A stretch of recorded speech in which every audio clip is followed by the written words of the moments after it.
Kuya Oliver, natatandaan mo ba noong ikaw ay hindi pa nagkasakit? Anong mga ginagawa mo noon? Ngayon ko, nagtatanong ng singkamas, ng mais, ng kamote. Yun ang mga trabaho mo noon. So ano naman ang naiisip mo ngayon na magaling ka na? Anong plano mo sa buhay mo? Gusto ka nung magpakabait na. Wala na yung nanay mo. Kanino ka bahay tutuloy? Sa bahay namin, Paano yun? Yung bahay na sinasabi mo nandoon si Ansing. Tapos bakit mo sinasabing uuwi ka na, hindi ka pa magaling? sabi na wala naman akong ginagawa dito sa amin. Wala kang ginagawa dito. Pagaling sa bahay namin, dito ko yung pagaling ko. Ha? Hindi ko naman itutuloy yung pagaling ko. Doon mo na lang itutuloy yung paggaling mo? Oo. Bakit kami? Sino mag-aalaga sa'yo doon? Wala. Oh. Paano ka gagaling kung walang mag-aalaga sa'yo doon? Nagaling na ako. Ha? Nagaling na ako. Hindi pa. Kulang pa.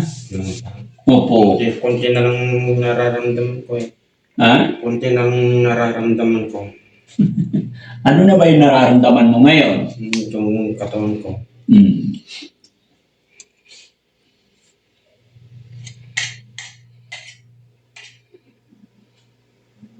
Pero akala mo lang yun, pero kailangan mo pa magpatuloy dito. Mm. Ha? Mm. Namimiss mo na ba yung pamilya mo? Mm.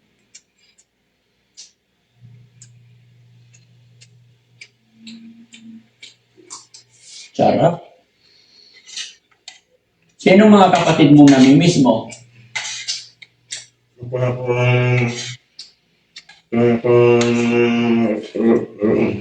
ko JJ. Kuya JJ. Sino pa? Ano sila? Si Chona. Si Ansing. Nung ulam mo, chapsuy. Oo, kuya. Ha? Oo, kuya. Kumakain ka rin yung chapsuy. Oo. Ang galing. Sige, kain ka. Ang sarap. Kuya. Very good. Gulay kami ngayon mga kababayan at saka daing. Toli, kumain na to eh. Kaya lang kain siya ulit. Napapadalas yung kain niya kasi dahil sa vitamins nila. At saka medyo natuto na maglakad mga kababayan. Ikot siya ng ikot. Tapos pagkatapos niya mag-ikot dyan sa loob, nagugutom. At ang bilis mo magutom ngayon. No, kuya. Ba't mabilis ka magutom? Oo, kuya. Okay, kain ka lang. May binabanggit siya mga kababayan na kapatid siyang Chona. Sino si Chona? Kapatid ko, kuya. Chona. Tapos bakit mo sinasabing uuwi ka na, hindi ka pa magaling? Sabi na wala naman akong ginagawa dito sa amin. Wala kang ginagawa dito. Pagaling sa bahay namin, dito ko yung pagaling ko. Ha? Hindi ko naman itutuloy yung pagaling ko. Doon mo na lang itutuloy yung paggaling mo? Oo. Bakit kami? Sino mag-aalaga sa'yo doon? Wala. Oh. Paano ka gagaling kung walang mag-aalaga sa'yo doon? Nagaling na ako. Ha? Nagaling na ako. Hindi pa. Kulang pa. Opo. Konti na lang nararamdaman ko eh. Ha? Konti na lang nararamdaman ko. Ano na ba yung nararamdaman mo ngayon? Yung katawan ko.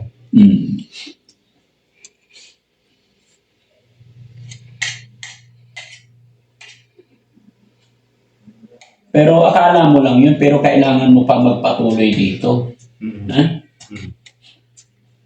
Namimiss mo na ba yung pamilya mo?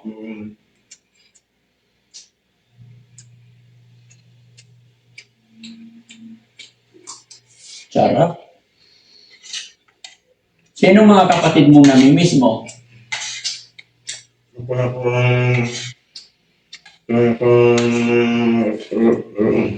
ko JJ. Kuya JJ. Sino pa? Ano sila? Si Chona. Oo. Si Ansing, kapatid mo ba yon? Kamag-anak ko. Kamag-anak. At hindi mo namimiss si Ansing. Nasaan siya? Hindi mo alam kung nasaan siya. Hindi ko nga alam. Hindi mo namimiss yon? Namimiss din. Oo. Pero hindi mo kapatid talaga yon. Kamag-anak kami. Kamag-anak talaga. Oo. Anong masasabi mo kay Nanay Ansing? Nakahingi na naman siya ng baboy. Ah, Humingi na naman siya ng baboy Ano sasabihin mo? Hindi alagaan nyo ng maigi. Mabasa. Ha? Oo, unang hingi siya. Alagaan nyo ng mabuting baboy.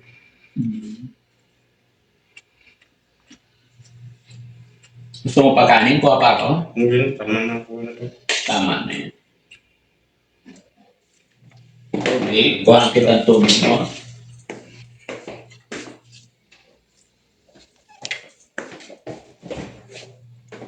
Ay, wala nang tubig dito. Ay, ito.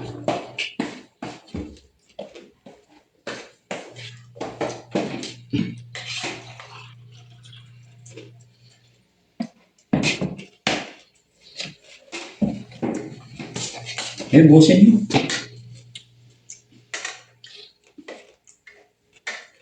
Marunong na siya mga kababayan. Nabagay mulat sa pool talaga, pag kumain siya, masinop talaga. Iba-iba sila ng attitude, pero si Kuya Oliver, pag kumain, sait niya talaga lahat. Napakaganda ng, maayos na siyang kausap mga kababayan. Kumbaga, meron pa rin sablay, pero, kumbaga, alam na niya. Kumbaga, nakaka-relate na talaga siya.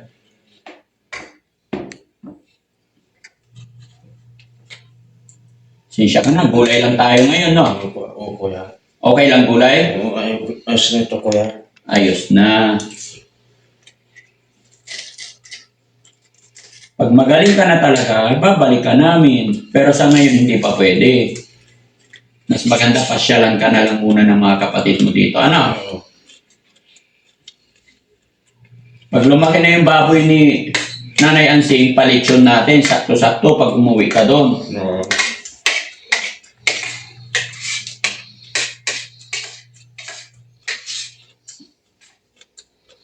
Nasaan na yung wallet mo? Nawala. Ha? Nawala. Ako. Ha? Nawala. Hindi, nandyan lang. Tinabi lang ni Yaya. Tinabi niya natin Pili. Ha? Yung tinabi natin Pili sa. O, itinabi niya, baka mawala kasi. Pag uwi ka na, ibibigay namin sa'yo. Natandaan mo ba kung magkano laman? Magkano? 500. 500. Matalino, alam niya. Pag uwi mo doon sa inyo, tapos ibibigay ko na lahat-lahat ang pera mo sa'yo, anong gagawin mo sa pera? Ipunin ko at bibili ng makakain. Nabili ng makakain. Very good. Magagastos ko.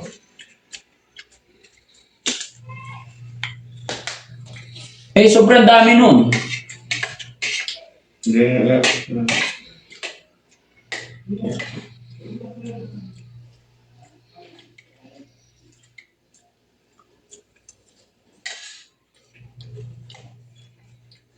Pati ako napapalunog sa sarap niyang kumain eh. Pero kailangan ko mag-diet.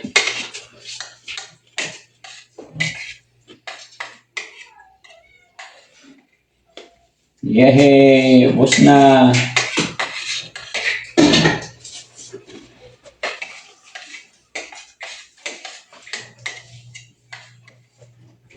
Yan, pag naubos, kwentuhan tayo ha. wala.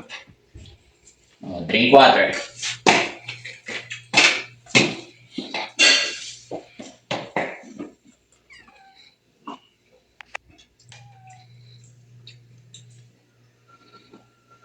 Di ba? Kung ganito sana ang ginawa ng kamag-anak nito noon, nagka-problema, hindi na lumala ng ganito kalalim yung problema. Biruin nyo mga kababayan, 4 na buwan sa pagamutan and then dito, may 1 buwan na ba siya sa atin? Okay. So sabihin natin 1.5 months. Ang laki na ng improvement. Nakakausap. Matino, di ba? Although, gaya ng sinabi ng kamag-anak, kawalan, kahirapan, hindi sila masyado maalam ka na ganito ang nangyari. No? Kuya Oliver, natatandaan mo ba noong ikaw ay hindi pa nagkasakit? Anong mga ginagawa mo noon? Ngayon ko, nagtatanong ng singkam, mais, kamupi. Yun ang mga trabaho mo noon. So ano naman ang naiisip mo ngayon na magaling ka na? Di ba? Anong plano mo sa buhay mo? Gusto ka nung magpakabait na. Gusto mo magpakabait na? Bakit? Talagang mabait ako.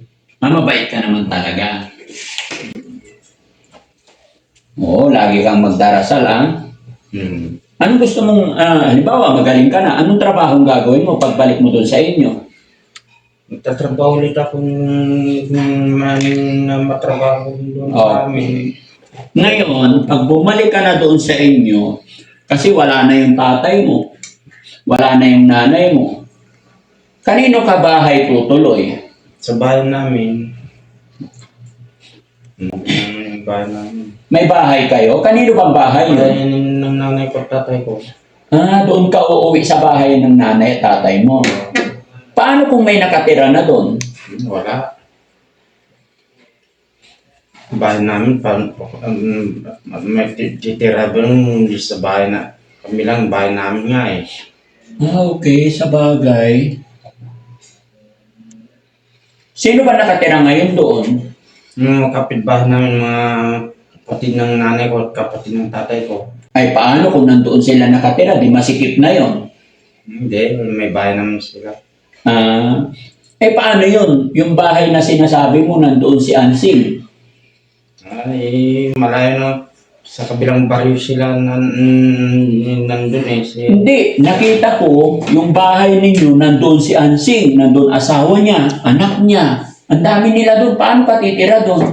Eh, iba naman yung sa kanila sa bahay sa amin eh. Okay. Iba ang bahay nila. Sa baryo, isang baryo ay isang baryo at isang baryo din sa kanila. Ibig sabihin, sa kabilang barangay sila. Lumipat lang sila doon. Nung namatay siguro ang nanay-tatay mo, ano? Nung maghiwalay ng nanay at tatay ko, pumunta doon sa amin, tumulong. Pero sabi ni Nanay Ansing, kapatid mo daw siya. Kapatid ko, magkamag-anak kami ngayon. Magkamag-anak lang kayo ni Ansing. Si Gigi, kapatid mo. Magkamag-anak kami, kapatid ko siya na bubuhay na magkamag-anak. Yung lupa mo, may lupa ka ba doon? Meron. 5 hektarya ng lupa ko. 5 hektarya, malaki. 10 yata, 15. Hindi, yung totoo, gaano kalaki yung lupa mo? Nanawag doon sa amin, di naman na. Malawang. Sino-sino maghahati doon sa lupa na yun? Ako lang sa akin ng tagdi sa yung 10 hektarya yata yung sa akin. Kulang pa ngayon sa pang-araw-araw ng gastusin sa makakain nga eh. Gastos ko. Baka ibininta na nila yung lupa mo. Hindi Paano gagawin mo pag bininta nila? Tatanim, bobongkalin. Kaya nga, paano pag kinuha na ng iba? Hindi na kukunin. Hindi naman sa kanila. Sa bagay, hindi sa kanila. Yung bahay, kanino talaga yun? Siyempre, ang bahay ng nanay ko, tatay ko, wala doon sa bahay. Paano yan? Siyempre, bahay ng tatay at nanay mo yun. Patay na si nanay at tatay mo. Sino nang titira doon dapat? Nanay ko, tatay ko. Wala na si nanay, tatay mo, patay na eh. Papay ba naman, mamamatay ba naman yun? Patay na sila. Hindi patay. Patay na. Patay pang nanay, tatay ko. Patay na sila, Kuya Oliver. Wala na sila. Patay na kung patay. Ha? Patay na kung patay sila. Hindi ka ba nalulungkot nung namatay mama at papa mo? Nung kapag Wala sila. Nalulungkot ka. Kung sakaling nabubuhay yung nanay at tatay mo, ano sasabihin mo sa kanila? Tatay, nanay, gusto kayo sabi. Hmm. Ano bang ginagawa ng tatay mo sa'yo noon, nung nabubuhay siya? Tatay ko nagde-deliver ng gulay, mga lutong gulay. Ay, yung nanay mo. Labandera. Inaalagaan ka ba ng nanay mo noon? Oo. Anong ginagawa niya sa'yo? Pinapalaki niya ako, binibis para mabuhay. Binibihisan ka. Eh si Nanay Ansing, anong ginagawa niya sa'yo? Ganun din yung sa kanya, yung buhay niya. Hmm. Okay. Yung iba mong kapatid, siyempre, JJ, Nanay Ansing, Chona, sino pa? Si Ate Laila. Laila. Yung lalaki doon sa unahan, di ba yung unahang bahay, kuya mo rin yun, pinakapanganay. Anong pangalan nun? Sino. Yung unang bahay dito, yung tapat ng pinagparkingan natin ng sasakyan, nung sinundo natin si Ate Ansing. Hindi mo maalala? O, sige, mapapanood ni Nanay Ansing to. Anong sasabihin mo sa mga kapatid mo? Ha? Ano sasabihin mo sa kanila? Wala na yata. Sige, inom ka. Paparipil natin. Ha? Ano sasabihin mo sa mga kapatid mo? Mapapanood nila ito.